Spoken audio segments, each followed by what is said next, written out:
Oi, bom dia para você. O Record News Rural está no ar. O plantio da soja no Rio Grande do Sul chega a 5% da área projetada.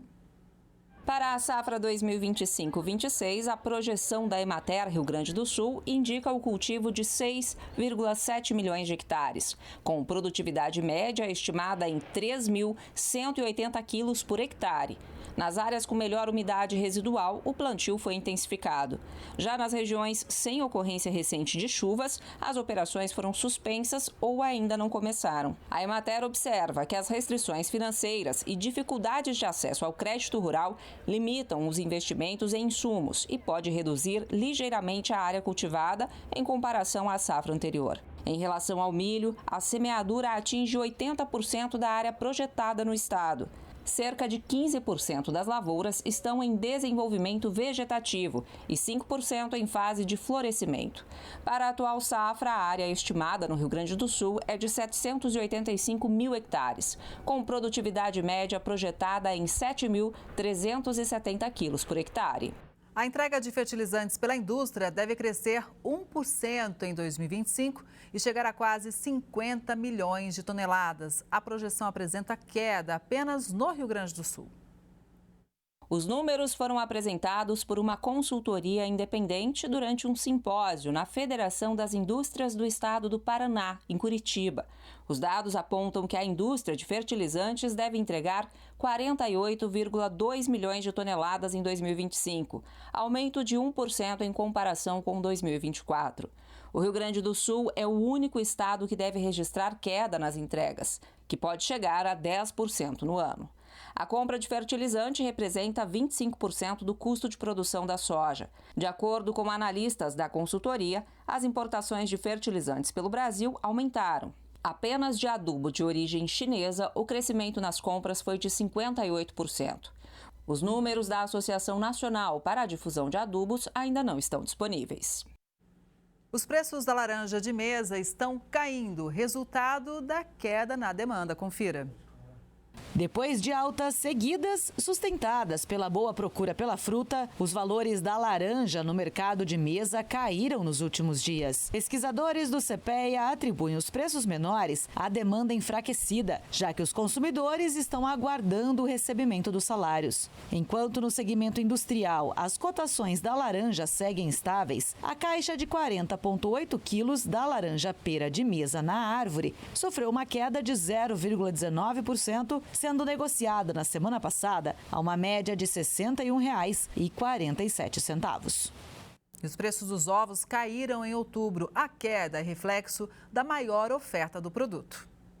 Pelo segundo mês consecutivo, as cotações dos ovos registraram forte queda nas regiões acompanhadas pelo CPEA. A demanda enfraquecida, típica de final de mês, e a maior disponibilidade da proteína no mercado interno são responsáveis pela baixa. Segundo o levantamento do CPEA, em Bastos, principal município produtor do estado de São Paulo, as médias mensais dos ovos brancos e vermelhos foram as menores desde novembro de 2024, ou seja, as mais baixas do ano, em termos reais. O poder de compra do avicultor está em alta. Em outubro, em comparação ao farelo de soja, o índice atingiu recorde. Cálculos do CPEA indicam que no mês passado, com a venda de 1 quilo de frango vivo no estado de São Paulo, foi possível adquirir 3,85 quilos de farelo de soja, volume 10% superior ao de setembro e expressivos 49,3% acima do registrado em outubro do ano passado. A diferença mostra o poder de compra dos avicultores paulistas em comparação a um dos principais insumos da atividade. Pesquisadores explicam que o cenário mais favorável ao avicultor está atrelado, sobretudo, à forte reação das cotações do frango vivo no mercado interno, que já operam em patamares semelhantes ao período pré-gripe aviária, e também à desvalorização do farelo de soja. O resultado evidencia a excelência dos protocolos aplicados após a detecção do caso de gripe aviária no sul do país em maio. Há menos de 2 semanas, para o início da COP30 em Belém, o Brasil anunciou o menor índice de desmatamento da Amazônia em 11 anos. De acordo com o Instituto Nacional de Pesquisas Espaciais, o INPE, esse é o 4º ano seguido de queda. Os dados apontam que entre agosto de 2024 e julho deste ano, a área desmatada na Amazônia atingiu quase 5.800 quilômetros quadrados. É uma redução de 11% em relação ao período anterior. Mas o relatório ainda traz um alerta preocupante. O risco do aumento das áreas de degradação ambiental, que subiu de 27% para 38%. Essa situação é provocada por cortes seletivos de árvores, secas intensas e queimadas. São exemplos de degradação ambiental a derrubada da mata para o uso de pastagens ou para a construção de rodovias. Nós precisamos enfrentar a mudança do clima em duas direções, saindo da dependência do uso de combustível fóssil e zerando o desmatamento. Desde a COP26, vários países têm o compromisso de zerar o desmatamento. Foi isso que foi aprovado. Mas só o Brasil assumiu esse compromisso público. No Cerrado, a queda do desmatamento também foi de cerca de 11%. A área atingida chegou a 7.235 quilômetros quadrados. Os órgãos ambientais investigam uma mortandade de peixes no interior de São Paulo. Amostras de água do rio São José dos Dourados, na cidade de Meridiano, foram coletadas e vão passar por análises. As imagens impressionam. São milhares de peixes mortos de várias espécies. Um prejuízo ambiental difícil de calcular. Os pescadores vieram para pousar e já perceberam a mortalidade de peixe. Liguei para a CETESB, liguei para o Ambiental e era muito peixe morto, muito. Seu Cleomar é presidente da ONG SOS São José, criada em 2001 para defender a preservação do rio. A única coisa que a gente não queria era essa tragédia, sempre preservar para deixar para os nossos filhos, para os nossos netos. Infelizmente, a tragédia foi feita. A Polícia Militar Ambiental e a perícia estiveram aqui às margens do rio acompanhando de perto a situação. A CETESB, órgão ambiental responsável pela fiscalização, também esteve aqui no rio São José dos Dourados, coletando amostras da água que serão analisadas para descobrir a verdadeira causa da morte de tantos peixes. Segundo informações de populares da região, que estourou um duto da usina que fica armazenando vinhaça, né? E veio para as águas do rio São José acontecendo esse fato aí. Não dando oxigênio para os peixes e vindo a morrer eles. Sobre a suspeita de vazamento de produtos químicos ou dejetos da usina de cana-de-açúcar da cidade no Rio, a empresa admite o rompimento de uma adutora, mas que o problema teria sido contido imediatamente. A usina defende que o caso não tem relação com a mortandade de peixes e que ocorrências deste tipo vêm sendo observadas desde o último dia 15 de outubro. Agora vamos esperar o laudo da científica, o laudo da CETESB para poder falar o certo. Em nota, a empresa informou que acompanha o caso junto à CETESB e autoridades locais e que está contribuindo com os órgãos competentes. A empresa reitera ainda o compromisso com o meio ambiente e com as comunidades das quais faz parte. O prédio onde funcionou uma das maiores usinas de açúcar e álcool do Brasil na década de 1950, hoje é cenário para obras de artistas renomados internacionalmente. Alguns funcionários da usina Santa Terezinha, no interior de Pernambuco, se dedicam a outras atividades no local e as máquinas pesadas deram espaço para a cultura e para a arte.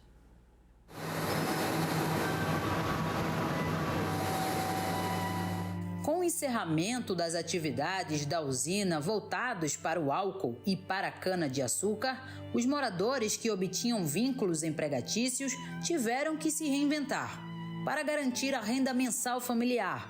Ao todo, eram cerca de 3.000 trabalhadores. A usina foi uma das maiores produtoras de açúcar e álcool do país nos anos 50. Hoje são 44 hectares voltados ao turismo, à arte e à botânica. A usina se inicia por volta de 29, onde ela começa fazendo a sua primeira moagem nos anos 50. Ela tem um maior destaque, onde ela passa a ser a maior usina produtora de açúcar e álcool do país nos anos 50. E no final da década de 90 fomos atingidos por uma grave crise econômica. E nos anos de 2000 2016, a gente inicia com esse projeto, que é um parque artístico e botânico. 40% da economia local corresponde à usina de artes. A ressignificação trouxe novas possibilidades para os moradores do distrito de Santa Terezinha. Hoje contamos com trilhas ecológicas, camping, pesca e pagues, bares, pousadas, e tudo isso vai trazendo uma sustentabilidade para a economia local através do turismo e o próprio projeto Usina de Arte, onde hoje a gente tem mais de 45 esculturas. É comum os moradores possuírem parentes que já trabalharam na usina. Hoje, eles também estão trabalhando, porém, a função mudou. Como é o caso do Ronaldo, que trabalha aqui há 10 anos. O que antes se resumia em cana-de-açúcar e álcool, hoje comporta arte e botânica. Meu pai trabalhou com o pai do Dr. Ricardo na fazenda. Aí, com o tempo, a gente veio para cá, mais próximo da empresa. E graças a Deus, o Dr. Ricardo me deu uma oportunidade e eu estou aqui no Jardim Botânico trabalhando. Thales iniciou ainda estagiário e hoje é guia turístico do parque. Eu inicio como estagiário e eu me reinvento com o guia de turismo, tá? E a partir de hoje eu venho recebendo inúmeras agências, escolas, grupos familiares dentro do parque, e aí isso vai trazendo, de certa forma, uma economia para as pessoas que permanecem morando na usina. Lúcia Maria é artesã e também foi beneficiada com a usina de artes. Os eventos e exposições das artes atraem diversos turistas, o que movimenta a economia e propaga o artesanato. Atualmente a gente costura roupa para o pessoal mesmo da comunidade, a gente chama as meninas da comunidade, elas vêm, costura suas roupas. Os artesanatos, a gente faz jogo de cozinha, almofada, lençol, cortina, tanto para cada uma das moradoras, como a gente faz para vender para a comunidade. Além da arte, Ricardo firmou um compromisso com a educação. O espaço possui experiências educacionais voltadas para a área da tecnologia. Desde programação em Python, inteligência artificial, manejo de arquivos de nuvem, esse tipo de coisa, né? Muitos cursos diversos. Hoje a gente está efetivamente caminhando para criar uma comunidade de inovação com base tecnológica. O que antes era tomado pela sonora dos gigantes maquinários e engrenagens, hoje ocupa diversas obras de tirar o fôlego. A gente abre a partir de 5h30 da manhã às 6 da noite, tá? O espaço ele é gratuito. E aí eles vão se deslumbrar e vão sair com várias expectativas do nosso projeto. Vamos conferir agora como fica a previsão do tempo para esta segunda-feira em todo o Brasil.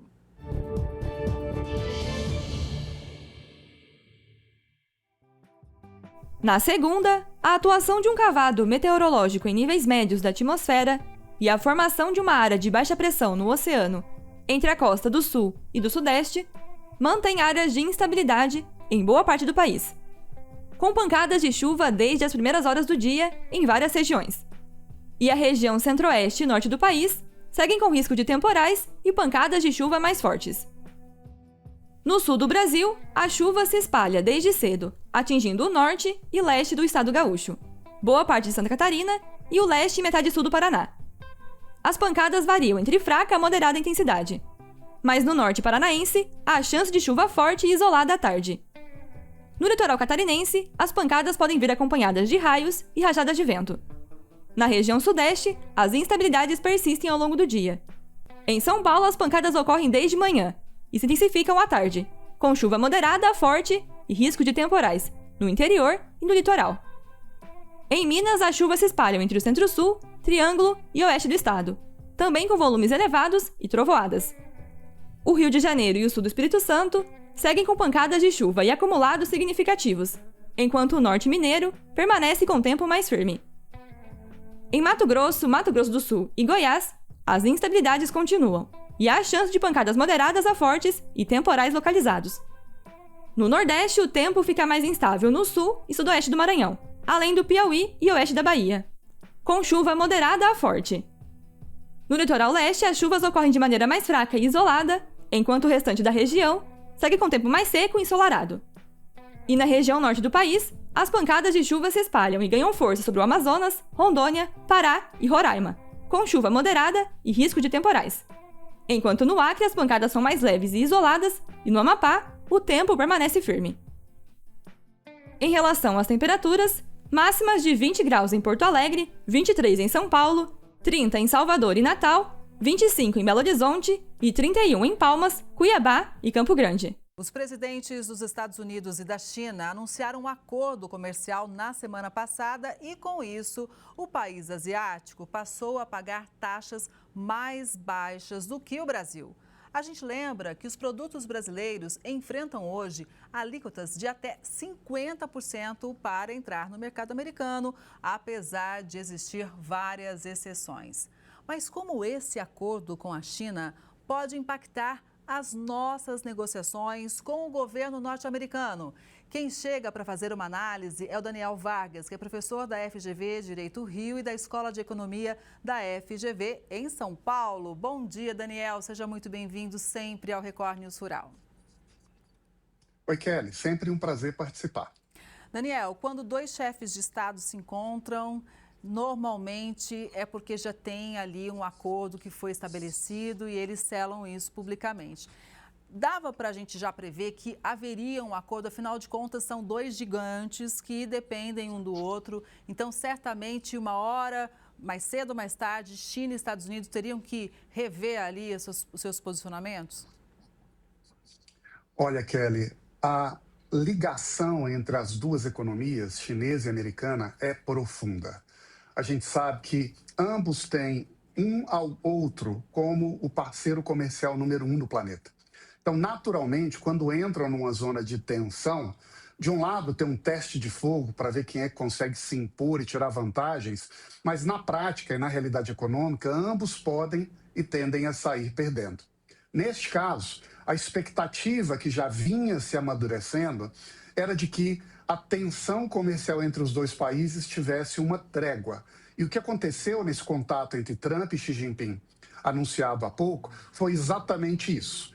Eu acho que é importante entender o que isso significa, Kelly. Eu não creio que foi um acordo de paz.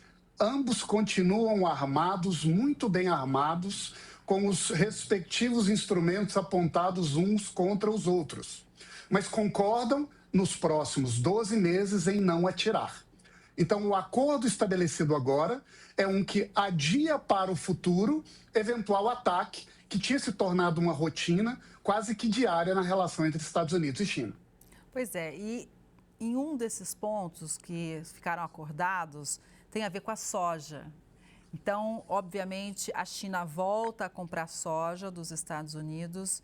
Nós, aqui do Brasil, somos grandes exportadores de soja, mais de 80% da nossa soja, da nossa exportação de soja, o destino é para a China. Como que essa volta da compra por parte da China de soja dos Estados Unidos pode afetar a gente aqui no Brasil? Eu acho que é importante a gente examinar dois cenários. O primeiro é de curto prazo. O acordo estabelecido entre a China e os Estados Unidos, essa trégua, faz com que a China, que tinha paralisado a compra de soja nos Estados Unidos, agora se comprometa em comprar até janeiro 12 milhões de toneladas e nos próximos 3 anos 25 milhões de toneladas.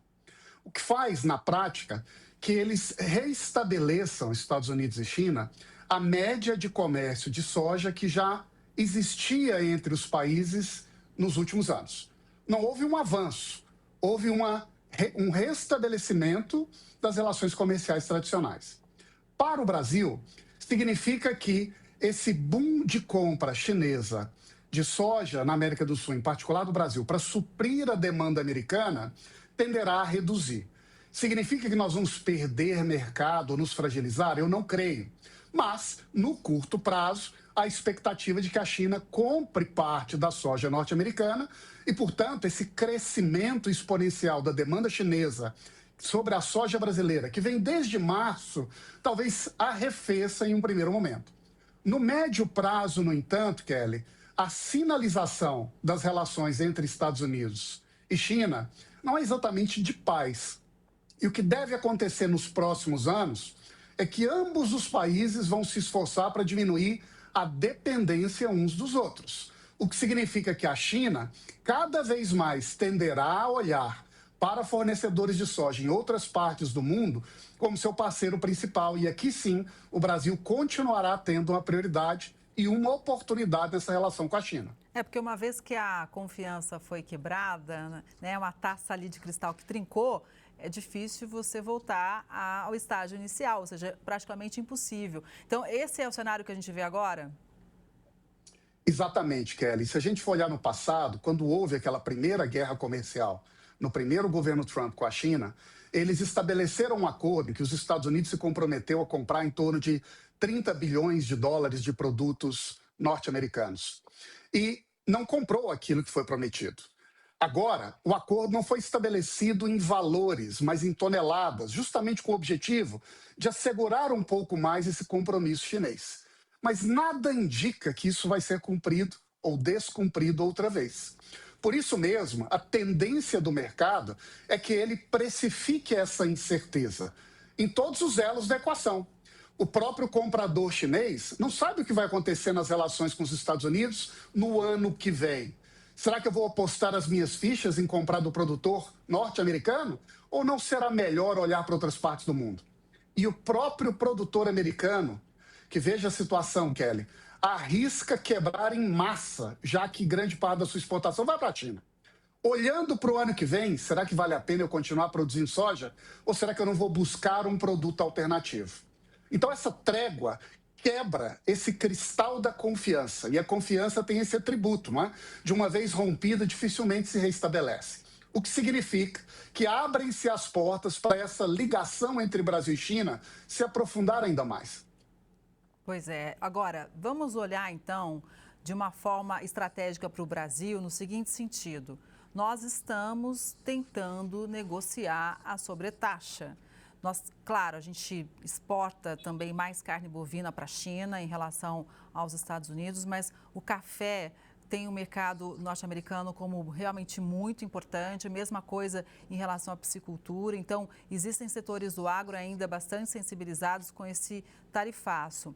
Daniel, na sua avaliação, como que esse acordo entre Estados Unidos então, e a China pode ter algum reflexo aqui nas nossas negociações com os Estados Unidos? Kelly, à primeira vista, a interpretação é de dizer que isso não mexe muito nos impactos do tarifaço imposto pelos Estados Unidos sobre nós. Primeiro porque, na relação com a China, Brasil e Estados Unidos, em grande medida, são competidores. Em outras palavras, nós somos produtores de bens primários que vendem para o mesmo comprador. E, em grande medida, estamos disputando o mercado. Por outro lado, nós sabemos que este acordo entre Trump e Xi Jinping sinaliza uma certa fragilidade norte-americana, porque o que foi agora estabelecido foi uma trégua em que os Estados Unidos pedem que a China volte a comprar os seus produtos, mas em troca, o que exatamente os Estados Unidos ofereceu à China? Uma redução de 57% para 47% de taxa, combinado com um alívio na regulação do TikTok, nas dinâmicas de tensão geopolítica no tema, parece relativamente pouco. O que mostra que o Trump está preocupado com a situação da economia e os impactos que o tarifaço, que ele tem imposto ao mundo inteiro, tem para os produtores e consumidores norte-americanos. Entra o Brasil na jogada.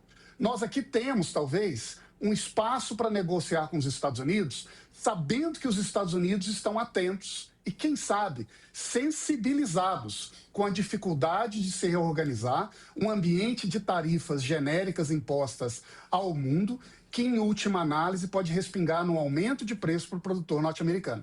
Eu vejo isso, em análise, em resumo, Kelly, como uma sinalização positiva de que Trump pode também querer estabelecer tréguas ou acordos com outras nações. Pois é, pegando esse gancho, então, seu, porque, veja, a China está conversando com todo mundo, inclusive com a Índia, por exemplo, e agora, na última sexta-feira, com o próprio Canadá. para estreitar relações comerciais. Obviamente, os Estados Unidos acompanham toda essa movimentação. Então, dependendo da posição norte-americana, cada vez mais os países acabam negociando com a China. É o caso aqui já do Brasil. Seria também, a gente tem uma chance, talvez, dos Estados Unidos olharem por esse caminho, dizendo, olha, a gente precisa, de repente, rever algumas tarifas, porque senão realmente a China vai nadar de braçada, apesar de que, como você já citou, em alguns produtos o Brasil e os Estados Unidos são concorrentes. Olha, Kelly, eu creio que se a gente for tirar a fumaça, né, os inúmeros aspectos das negociações, as tensões particulares de cada produto, em cada área, lá no fundo, a questão é uma briga entre Estados Unidos e China para ver quem vai liderar o mundo no futuro. E ambos querem encaminhar uma espécie de divisão das zonas de influência no planeta. A palavra é o desacoplamento. A grande questão, no entanto, é que partes do planeta ficarão mais alinhados a um bloco ou a outro. E nós sabemos que o Brasil, estando localizado nessa zona de influência ocidental norte-americana, deveria, sob o olhar americano, ficar próximo dos Estados Unidos. Nós temos, na verdade, boa parte da nossa indústria, mesmo agro, dependendo da importação de insumos norte-americanos. Mas o nosso grande comprador e, em última análise, quem alimenta e financia a balança comercial brasileira é a Ásia, em particular a China. Isso também é verdade com a maioria dos países da América Latina, como também é verdade com boa parte da África. O que faz com que os Estados Unidos, se quiserem realizar uma divisão de zonas de influência no mundo em que ele se mantenha protagonista, abra as mãos, ou estenda as mãos, melhor dizendo, para que acordos com países que tenham uma relação próxima de comércio com a China, como o Brasil, sejam de fato acordos ganha-ganha, que abram espaço para que essa troca seja vantajosa para os dois lados. O que significa que o mundo ocidental está em compasso de espera para ver o que os Estados Unidos têm a oferecer. Se nada for oferecido, do lado de lá da China, tem muita gente querendo comprar. Exato. Inclusive, nesta semana, uma comitiva do governo brasileiro estará em Washington participando de reuniões nessa tentativa realmente de a gente reverter esse tarifaço todo, né? Depois do encontro entre Trump e Lula, entra na negociação, nas conversas, todas as equipes do governo, dos governos, né, para realmente começar, de fato, rever ou não essa sobretaxa. Você acredita que, como o Trump está cedendo em alguns momentos, a gente tem, com outros países, o Brasil pode reverter essa taxa? Eu acho que existe um aspecto particular na relação entre Brasil e os Estados Unidos que torna a nossa dinâmica diplomática mais complexa e, quem sabe, mais sensível. E é o elemento ideológico. Porque nós sabemos que algumas das lideranças norte-americanas, como, por exemplo, o secretário Marco Rubio, um descendente de cubanos que é formado numa linha ideológica muito firme, que defende os valores de liberdade e que tem sido um falcão na crítica a decisões tomadas pelo judiciário e por lideranças brasileiras em aspectos de liberdade de expressão. Então, nós não sabemos qual o peso que esse atributo ideológico terá na dinâmica de decisão norte-americana. O mais provável é que, ao longo do tempo, ele seja mediado com os interesses econômicos que os Estados Unidos também têm. E se eu pudesse dizer, né, um cenário otimista, seria que nesses diálogos entre os dois países, gradualmente, se aliviem as tensões tarifárias, quem sabe expandindo a lista de produtos excepcionados, incluindo, por exemplo, o café, quem sabe retomando espaço para a carne e, passo a passo, estabelecendo uma relação de confiança que possa, ao longo do tempo, quem sabe, restabelecer uma situação, digamos, de mais normalidade. Mas eu não creio que, no curto prazo, nós assistiremos, na relação com os Estados Unidos, a grandes avanços ou grandes situações de paz. Ou seja, para quem exporta, principalmente para os Estados Unidos, o momento ainda é de muita cautela, porque não é da noite para o dia que a gente vai reverter essa situação. Sem dúvida, Kelly. O momento é de alerta e de olhar para o mundo, sempre tentando entender qual é o segundo passo. Porque as notícias no ambiente de tensão, elas vêm a todo instante. Um acordo aqui, um anúncio ali. E muitas vezes, cada uma dessas notícias, embora interessante e importante, pode rapidamente se diluir num ambiente de grande volatilidade e incerteza. Cada produtor, diante de uma situação dessa, deve sempre ter, portanto, um plano B, na medida do possível e a depender da forma como o seu setor se organiza. Por um lado, se eu trabalho com os Estados Unidos, a pergunta é: seria possível eu redirecionar os meus bens para outros mercados? Se eu trabalho com outros mercados, é possível eu conseguir identificar alternativas caso algo interrompa esse fluxo de comércio? Mas sempre pensando em diversificar e reduzir a exposição, num ambiente de grande incerteza que, infelizmente, acaba batendo aqueles que produzem, trabalham, exportam e ajudam tanto o Brasil.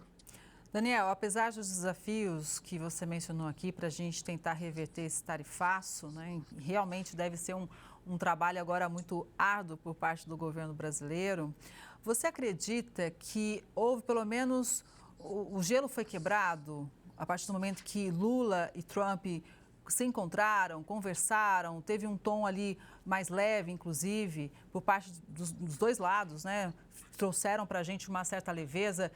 É uma esperança ou, na verdade, é uma falsa esperança essas declarações apresentadas por parte dos dois presidentes? Olha, Kelly, eu acho que sim, a porta está aberta. Antes não existia um canal de interlocução, agora existe. Não apenas entre os presidentes, mas entre os ministros do primeiro escalão. E, a partir daí, entre os corpos técnicos. Na ausência de um contato, não há sequer motivo para ter esperança de que uma paz ou uma trégua será selada. Agora não. Agora esse contato está aberto. Nós podemos, a partir de então, racionalizar o diálogo, estabelecer os interesses e os temas de modo que a gente possa, passo a passo, construir avanços.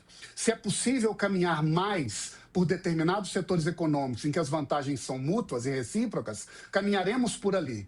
Se no segundo passo também é possível reduzir as tarifas para outros produtos que também são de interesse comum, caminhemos por ali. Se os Estados Unidos têm um interesse particular em vender mais biocombustível para o Brasil, vamos reduzir as restrições para a importação deles e, em troca, abrir espaço para vender mais. Então, à medida em que esse contato no primeiro escalão está aberto, abre-se uma nova trajetória que deve agora ser perseguida, passo a passo, numa peregrinação, que é ao mesmo tempo econômica e, sobretudo, uma conquista gradual de confiança, para que a gente saiba, daqui a um ano, quem sabe um pouco mais, a gente tenha de novo um ambiente de paz em que possamos expandir comércio e expandir relações diplomáticas entre as duas nações. Vamos ver então o que a gente vai acompanhar dessa semana de negociação entre Brasil e Estados Unidos. Foi muito bom te ouvir, viu, Daniel? Muito obrigada, um bom dia para você e até a próxima.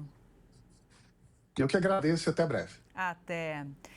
Essa edição do Record News Rural vai ficando por aqui. Obrigada pela sua audiência. A gente se vê no próximo programa. Até lá.